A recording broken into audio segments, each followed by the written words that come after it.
deparando com uma nova realidade até então não vista, porque até algum tempo atrás, sociologicamente, se falava que as desigualdades sociais eram o agente causador do crescimento da violência. Nos últimos anos, com as políticas públicas que foram realizadas, tivemos, em números, a redução dessa desigualdade, mas a violência continuou num patamar acelerado. A gente tem alguns casos esporádicos de redução de criminalidade quando se faz estudos de CVLIs, ou seja, aqueles violento, letal, intencional, os homicídios. Mas nas outras categorias a gente não tem. Veja bem, a grande pergunta que a gente tem que se fazer, nesse nosso país, na realidade que a gente tem, que é uma realidade muito sui generis, a gente não tem a mesma realidade, por exemplo, dos Estados Unidos, que tem um sistema penal estadual.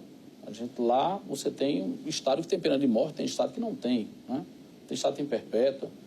Outro dia eu vi uma matéria, por exemplo, de uma penitenciária na Califórnia, que ela trata só de presos condenados sem a pena perpétua, sem condicional. O que é isso? É o preso que vai morrer dentro do sistema. E o custo operacional dessa unidade é de 16 bilhões por ano. Agora, é um espanto. A penitenciária tem de tudo. Terapias para contenção da violência, psicólogo, assistente social, pintura, todo tipo de estrutura. Mas o custo disso é muito alto. A gente tem uma realidade de um país continental, tal como os Estados Unidos também é, como a Rússia também é, mas a gente também tem uma realidade de desigualdade muito grande e de carência de recursos. É preciso que a gente tenha um investimento na segurança pública, em primeiro plano, porque a gente está partindo da premissa de que a educação já está tendo esse investimento. Então, tendo na educação, na formação social, porque o que a gente tem percebido muito no país da gente é que as pessoas cada dia mais têm depositado a educação do seu filho no professor e não na família. Então, isso gera um problema, porque o aluno tem que ir para a escola educado, para aferir lá conhecimento, para receber conhecimento. E as famílias muitas vezes estão se enganando com isso e achando que vai botar o filho para ser educado num colégio. Então, isso gera um grande problema que a gente está vendo aí. Essa semana a gente teve um episódio lamentável no Espírito Santo. A gente vê pessoas que depois, num momento, foram lá, saquearam loja, depois devolvendo o material e não se entende. Eu acho que o Brasil é o único país onde um caminhão tomba com a carga e o cidadão num carro de 50, 60, 70, 80 mil reais para subtrair a carga do caminhão. É uma coisa irracional isso. Mas é uma coisa irracional que tem que ser estudada. E tem que ser estudada. Eu acho que a mídia, como formador também de opinião, não só informador, mas também formador, tem que ter esse papel também de levar mais esse conhecimento, fazer com que a população se questione, raciocine, pense. Poxa, que sociedade a gente está formando? Que povo a gente está formando? Claro que você vai dizer, mas nos Estados Unidos a gente tem uma realidade. Tem. A cultura anglo-saxônica é outra cultura diferente da nossa. Não é uma cultura, a gente tem uma cultura de muita tolerância. Vocês vejam que a gente agora, com essas condenações e essas prisões de segundo grau, já se gerou uma discussão e tal, porque no fundo, a gente tem culturalmente uma tendência a sempre outras chances, outras oportunidades, e a nossa penalização, o nosso pensamento penal, ele é sempre muito indulgente. Então o cidadão, para a nossa sociedade, ele é um agente altamente perigoso quando ele pega um revólver e comete um assalto. Ele é pouquíssimo perigoso e é aceito socialmente quando ele subtrai do erário público milhões. Então, isso é um contrassenso absurdo que falta que a população pare para pensar um pouco sobre isso. E os agentes também, essa situação que a gente tem visto de prisões em segundo grau, vem rever isso. Porque a gente tem casos que são verdadeiro folclore na literatura mundial. Como vocês acompanham muito bem, o caso daquele jornalista Pimenta Neves, que confessou o fato, eu realmente matei, e que ficou solto, postergando o cumprimento da pena durante quanto tempo? Quer dizer, isso veio acabar com esse pensamento, dizer, não é possível que a gente conviva com essa... A presunção de inocência, essa não culpabilidade, isso não pode ser eterno. É natural, vai acontecer um erro, outro. É da natureza humana acontecer algum erro. Mas a gente não pode também, sobre esse pretexto, a gente também não ter. A gente ser tão indulgente e fazer com que a sociedade como um todo se torne meio que complacente e sofra os encargos disso. A gente tem tido, aqui no Brasil, por exemplo, umas figuras estranhas de se observar no mundo. Porque muitos discursos se falam a respeito de retirada de apenados. Não, a ideia é não recolher. A ideia nunca se fala, a ideia é investir. A ideia é investir. Mas como não se quer investir, aí diz, não, a ideia é não recolher. E aí a gente cria a seguinte figura: quem paga o preço disso? Quem paga o preço disso sou eu, é você, é a Anchieta, é o cidadão que está nos vendo em casa. Ele que vai estar na rua sofrendo o risco daquelas pessoas que não têm condição de viver em sociedade estarem sendo toleradas na sociedade. Então a gente realmente é uma sociedade muito complacente com o delinquente. A gente tem que mudar esse ponto de vista e ser mais rigoroso para que essas pessoas saibam que, cometendo o delito, vão ser penalizadas e que a impunidade não vai acontecer. Porque a lógica matemática, se a gente olhar um delinquente que comete um assalto, a mão armada, para subtrair um celular, que no máximo vai render a ele R$200, certo? Ele, em momento algum, trocaria a liberdade dele pelos R$200. Mas por que ele faz isso? Se não vai resolver a vida dele, se é só R$200? É porque, no fundo, ele acha que aquilo não vai ser pego, ele não vai ser preso. Né? Se for preso, vai haver uma indulgência, vai haver uma tolerância. Né? Ele não vai ser julgado, vai demorar a julgar. Então, tudo isso, essas mudanças que a gente tem visto, inclusive no judiciário, é nesse sentido, da gente acabar com isso, a gente fazer com que a lei seja respeitada, que as pessoas tenham realmente um temor e um respeito à lei e se submetam a ela para que a gente possa ter uma vida em sociedade mais harmônica e mais tranquila. Analista Saulo, mais uma vez, Saulo, a gente agradece a sua participação conosco. Ele que também é especialista nessa área de segurança, já esteve conosco aqui nessa bancada em outros programas. E a gente te agradece mais uma vez. Boa noite, Saulo Nunes. Boa noite, Anchieta. Boa noite, coronel, professora, doutor Gustavo. O Levantamento Nacional de Informações Penitenciárias, né, que é um estudo do Ministério da Justiça, IFOPEM, ele afirma logo em sua página de apresentação que o Brasil precisa construir mais presídios. Isso. No entanto, nós temos várias entidades ligadas à temática dos direitos humanos que defendem justamente o contrário, né? O fim das cadeias paulatinamente, né? E em meio a esse turbilhão aí de ideias está a opinião pública. Isso. Então, o senhor, enquanto juiz de execução penal, eu gostaria de saber a opinião do senhor dentro desse contexto específico. O que é que o país precisa fazer para ontem, de modo que nós possamos, pelo menos, cortar esse pavio dessa bomba atômica que é o sistema prisional brasileiro? Certo. Veja bem, a gente tem hoje algumas realidades em países nórdicos, inclusive da Europa, de fechamento de prisões, né? Então, o que é isso? A ideia, quando se fala em redução das prisões, a gente não fala que, por exemplo, não se pode conceber que o delinquente não precise ser preso, porque até hoje não se conseguiu conceber uma outra forma, né, de penalização, ressocialização e também de profilaxia social que não a prisão. Tem as outras que são utilizadas alternativamente, mas para aqueles casos mais graves ainda não se chegou a nenhuma alternativa que não seja essa, né? O que acontece, por exemplo, quando a gente vai para esses dados de Infopem? A gente tem uma realidade no Brasil, que é uma realidade que a legislação brasileira é uma legislação moderna ou ultramoderna, dependendo do aspecto que você observe, como o Estatuto da Criança e do Adolescente, que é antiga na edição, mas os conceitos dela são ultramodernos, tanto que até hoje não foram alguns deles implementados ainda. Mas o que a gente vê na realidade é que essa legislação, ela muitas vezes ela não atende ao que a sociedade pede do seu legislador, do seu aplicador. Daí o descompasso social, daí a insatisfação da sociedade com algumas decisões. Porque ao passo em que, né, como o senhor bem frisou, aquelas entidades organizadas, né, às vezes em defesa dos direitos humanos, às vezes da CNBB, então se organizadas, se mobilizam em uma direção, né? Mas a sociedade massiva como um todo, que está fora disso, pensa exatamente diametralmente oposto a isso. Então a gente cria uma situação muito complicada. Dizer hoje no Brasil que a gente poderia dispensar e não se pensar em construir presídios, eu acho que é um equívoco imenso. Porque essa inexistência, essa redução, como está acontecendo em alguns países da Europa, só pode acontecer na medida em que o povo esteja desenvolvido o suficiente e o cidadão tenha cidadania suficiente para entender até onde vai o direito dele e respeitar o do próximo. Porque o que a gente mais vê, por exemplo, aqui na nossa realidade, são pessoas que não têm a menor condição de viver em sociedade.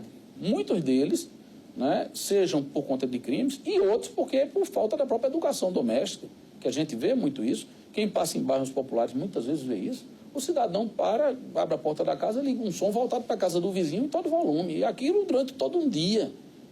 E aquele vizinho fica ali acuado e não pode dizer nada porque não quer evitar um problema. E às vezes, quando cria-se esse problema.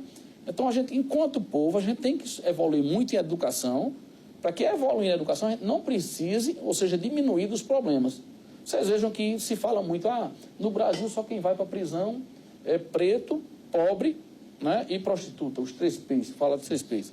Mas a gente sabe que muito disso, né, a proporção hoje é em torno de 70%, 67% de negros e em torno de 30% de brancos nas unidades penitenciárias. Mas por que é isso? Não é porque branco é melhor ou preto é pior, não é nada disso.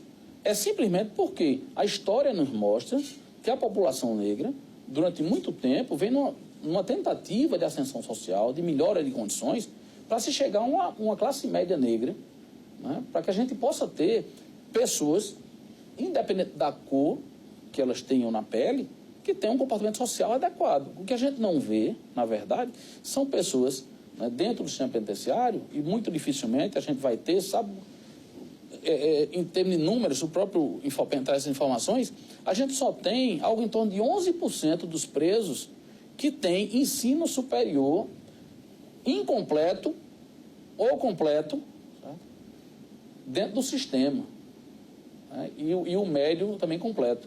A maioria esmagadora são analfabetos funcionais. Porque alguns dizem alfabetizado, não é alfabetizado porque sabe escrever o nome. Isso não é alfabetizado, né? É constatado, e a gente vê isso, eu vejo isso em todas as visitas que eu faço ao presídio, que quando a gente termina de explicar qualquer tema, sobre qualquer tema, por mais rasteira que seja a linguagem, por mais fácil que eu tente me fazer para entender, mas assim que eu viro as costas, que eu retorno, se eu fizer a mesma pergunta, a pessoa vai dizer a mesma resposta de novo, não entendeu absolutamente nada. Por mais que a gente insista. Então, a gente tem uma realidade que a gente não pode prescindir desses presídios. Os presídios, eles têm que existir? Tem. A gente tem um número pouco, suficiente, insuficiente? Tem. Vou dar um dado para vocês aqui, por exemplo. Em Campina Grande, a gente atende o compartimento da Borborema como um todo. A gente vai até Monteiro, a gente tem preso aqui até Monteiro. A gente tem hoje, em regime fechado, em torno de 2.000 presos. 1.000 presos, 997 no Serrotão, definitivos, mais 650 na Padrão, mais desses 650 a gente tem mais 40 que estão em João Pessoa, tem mais 691, melhor dizendo, mais 40 que estão em João Pessoa e mais 70 que a gente transferiu no fim do ano passado, já por conta da superpopulação para algumas outras unidades do Estado. Então a gente tem alguma coisa em torno de 750. Né? A gente tem mais 222 no regime semiaberto e mais 95, 97 na feminina. Então, em termos arredondados, 2.000. A população de Campina Grande, pelo último censo, é de 404 mil habitantes. Veja bem, a gente não tem 1% de vaga carcerária. É você imaginar que nem 1% de nossa população precisa de uma intervenção estatal penitenciária. É claro que isso não é a realidade. Então, a gente, de fato, tem que ter. É para ontem o investimento nas unidades prisionais, né? Esses casos que a gente está vendo em Manaus, em Rondônia, em Roraima e também no Rio Grande do Norte, que a gente por pouco também não viu no Rio Grande do Sul, porque não pense que porque aqui no norte do país, não. No Rio Grande do Sul a situação também é caótica. No Presídio Central de Porto Alegre, quem toma conta é a Polícia Militar. É um caos. Outro dia eu vi um comentário sobre ele, é um caos, um verdadeiro caos. E isso se espalha. Minas Gerais é um estado que tem um problema seríssimo. Se vocês recordarem, há 6, 8 anos atrás, o juiz de execução penal de Minas Gerais, inclusive, foi até afastado na época. Tem algum estado que a gente poderia dizer que é modelo no Brasil? Olha, quem tem mais recursos é São Paulo, sem dúvida nenhuma. É o estado que tem mais recursos. Também, mas tem, a gente não tem uma referência, um padrão. Mas é assim, aqui é uma referência. Não, a gente não tem essa referência. Veja bem, a situação que a gente vive na Paraíba hoje, por exemplo, é uma situação de conforto. Lhe digo com muita franqueza. Porque o que acontece hoje é que na maioria desses estados que vocês estão vendo a realidade, essa realidade que vocês viram em Jacarapé, que a gente viu em Recife há 1 ano e pouco, 2 anos atrás, de caos, que a polícia, para intervir dentro da unidade, demorou 10 a 15 dias para poder entrar na unidade e os presos de facão lá dentro. Então, essa realidade a gente não tem ela aqui. Por quê? Porque tem sido feito um trabalho muito sério, né? Não só pelos agentes de segurança, pelo pessoal da Polícia Militar, que a gente sempre requisita e fazem as vistorias junto com os agentes penitenciários, né, pela própria execução, Ministério Público também, a Defensoria. Você veja aqui a gente tem Defensoria dentro do presídio, né, o preso é atendido dentro da própria unidade por um defensor público, para que a gente não tenha o preso esquecido. Porque o que revolta o preso é o fato dele se sentir esquecido, alijado, esquecido pela sociedade. Então isso a gente não tem e a gente vive uma realidade mais confortável, mas muito longe de ser ideal. Coronel Wilton Guimarães, especialista em segurança pública, também muito obrigado por atender o nosso convite. Boa noite. Boa noite, Anchieta, professora Sabina, Saulo e o entrevistado, doutor Gustavo. Aproveitando uma afirmação que o senhor fez, que eu também concordo, de que a impunidade é um dos fatores que estimulam o preso a reincidir. Eu associo isso também à falta da contrapartida que o preso deva dar quando preso está. E a gente sabe que a ociosidade é um critério muito forte para se enveredar em qualquer ramo negativo da vida. E a gente aprendeu desde pequeno que o trabalho dignifica o homem. Eu acho um tanto assim injusto e ingrato se colocar homens dentro de uma cela, dentro de um sistema prisional, para passar 5, 10, 15, 20 anos, sem ter nenhuma atividade laborativa. Mesmo que essa atividade seja remunerada ou revertida para os familiares da vítima, revertida para os familiares do próprio preso e talvez uma poupança futura para o próprio preso quando sair desse regime carcerário. A pergunta é, por que é que os sistemas carcerários nossos, eu sei que a falta de estrutura física concorre para isso, mas a falta de trabalho para os presos, principalmente os de bom comportamento, inexistem. É aí pela questão de decisão política ou de decisão judiciária? Ótimo, excelente pergunta. Na verdade, a gente tem hoje, pronto, em Campina Grande, vou dar o exemplo de Campina Grande. A gente tem hoje no semiaberto 222 presos. Desses 222 presos, naturalmente, como eu antes antecipei, né, há autorização para o trabalho externo, de forma que ele se recolhe à noite no presídio e durante o dia pode sair para trabalhar, Desses 222 presos que estão hoje no Monte Santo, né, 96 prestam serviço ao Estado da Paraíba.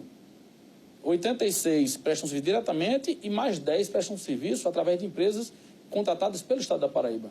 Metade. Né? Esses outros, a outra metade desses presos, eles têm a oportunidade de trabalhar fora também. Eles não têm o prazo, durante o dia eles saem todo dia 5 da manhã da penitenciária, Agnella Amorim, só retornam 7 da noite, já para eles trabalharem também. E para eles irem para esse regime, eu exijo uma proposta de trabalho, que a empresa ou alguém se propõe a contratar aquela pessoa para que ele não fique também ocioso. Não interessa a gente colocar ele na rua para ficar ocioso e cometer novo delito. Então, veja bem, o trabalho ele existe. Na verdade, o trabalho ele é aquém do que precisaria ser. Por que ele é aquém? Porque a gente não tem uma penitenciária agrícola, nem industrial. Porque na primeira fase da execução, no regime fechado, para aqueles crimes mais graves, no regime fechado, aí a gente poderia se pensar em alguma coisa dentro do regime fechado. Concordo, poderia ter alguma coisa. Apesar de que tem os presos que trabalham dentro da própria unidade, né? Na limpeza, manutenção, cozinha, né? Jardinagem, né? A enfermaria, seus trabalhos internos, mas que poderia ser muito maior. A gente poderia ter outras áreas trabalhando ali dentro, como já existiu, né? No estado da Paraíba existiu, em alguns casos, costurando bola de futebol, né? Artesanato. Né? A gente teve aqui, na penitenciária feminina de Campina Grande, um problema referente ao artesanato com as remissões, que resultou, inclusive, no afastamento da diretora na época, né? Já por conta disso, e vai estar sendo retomado esse trabalho, segundo a própria diretora me informou, e o pessoal da equipe de ressocialização da Secretaria de Administração Penitenciária do Estado vão retomar esse trabalho, mas o trabalho ele existe. Na verdade, não existe como deveria existir, não existe tanto quanto deveria ser. Porque se a gente tivesse dentro do regime fechado, aqueles presos que estão no regime fechado hoje, mesmo aqueles que têm uma condenação muito alta, né, a gente há de compreender que a maioria deles só vai ficar 1/6 da pena no regime fechado. Depois de 1/6, para alguém para o semiaberto. Claro que, no caso de hediondos e assemelhados, eles vão ser 2/5 e 3/5. 2/5 da pena para aqueles primários, 3/5 para os reincidentes. Mas, mesmo assim, eles não ficariam 10, 15 anos sem alguma atividade laboral. Mas aquele período que está preso, efetivamente no fechado, que é aquele que a gente, para a população melhor entender, é aquele em que o preso simplesmente sai para o banho de sol e retorna para a cela, né? Esse período do fechado realmente poderia ter alguma atividade complementar que pudesse ser feita. Mas é uma atividade que depende da política do Estado. Porque não adianta a gente ter, por exemplo, e eu sou muito crítico disso, a execução penal de Dr. Gustavo de Campina Grande. Não. A execução penal tem que ser um padrão para todo canto. Porque senão o que é que acontece? Se a gente cria uma ilha em algum lugar, essas outras varas e esses outros presos, eles tendem a se deslocar para esse lugar. A gente vê muito isso, Coronel Hilton, né, vê muito isso também, tenho certeza, quando o preso encontra alguma facilidade, algum entendimento mais brando para eles, em sentido de execução penal, a gente percebe a migração do preso, os pedidos para que aquele preso vá para outra comarca, porque ali tem um juiz mais complacente, né? Então tende a migrar para conseguir um benefício. E dou um exemplo, por exemplo, aqui em Campina Grande, o preso do regime aberto, né, ele faz o recolhimento domiciliar.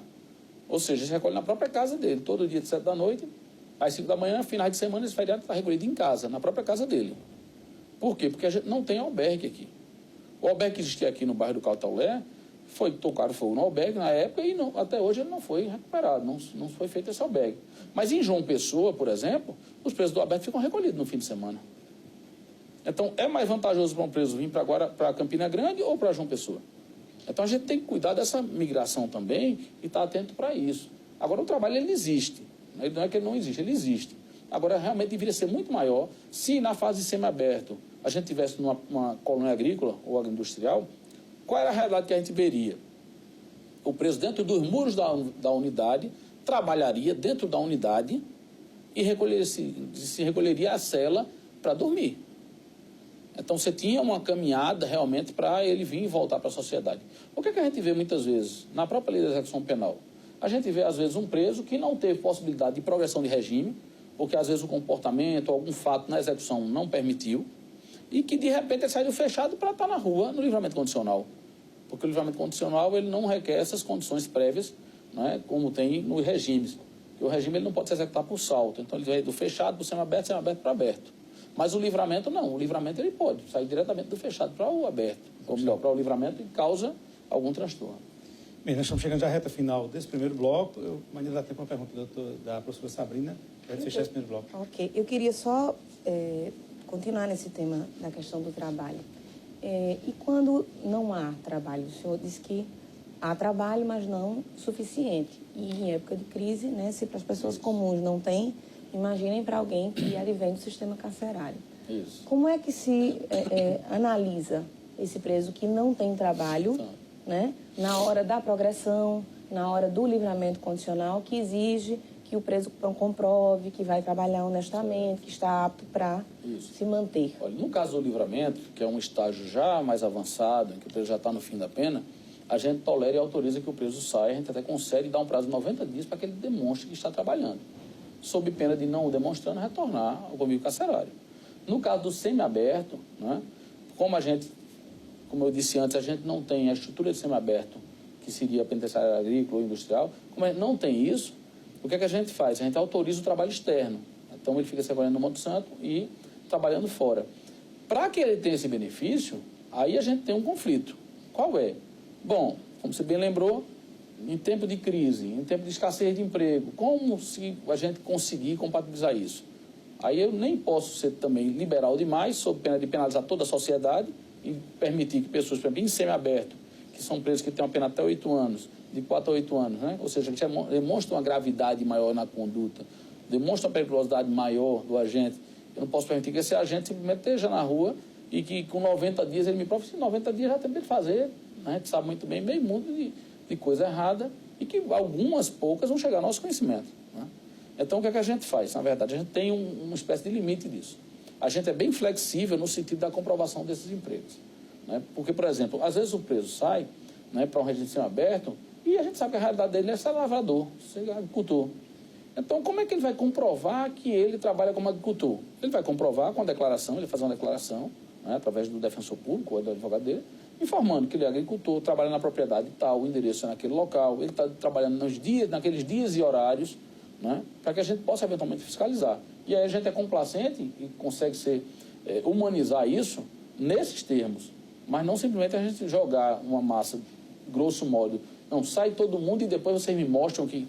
Aí realmente para mim fica um pouco complicado conceber isso, né? Minha formação ela é um pouco mais rígida e eu sou meio rigoroso com isso. Eu acho que a gente tem que dar uma oportunidade, claro, incentivar as boas práticas, mas a gente também tem que ser bem rigoroso para que, senão, a execução penal termina virando uma brincadeira que o preso acha que pode cumprir ou não, né, que pode sair e voltar quando quiser, e aí vai ser sempre tolerado, sempre vai ter mais uma oportunidade, não. Ele tem que entender que a pena é para ser cumprida, pena não é férias, né, não tem férias de pena, que ele pode simplesmente deixar de comparecer, deixar de cumprir, depois voltar, e porque espontaneamente compareceu, a gente vai dar outra chance? Não, absolutamente. Hoje mesmo, antes de vir para cá, eu fiz audiência de preso que simplesmente aconteceu isso.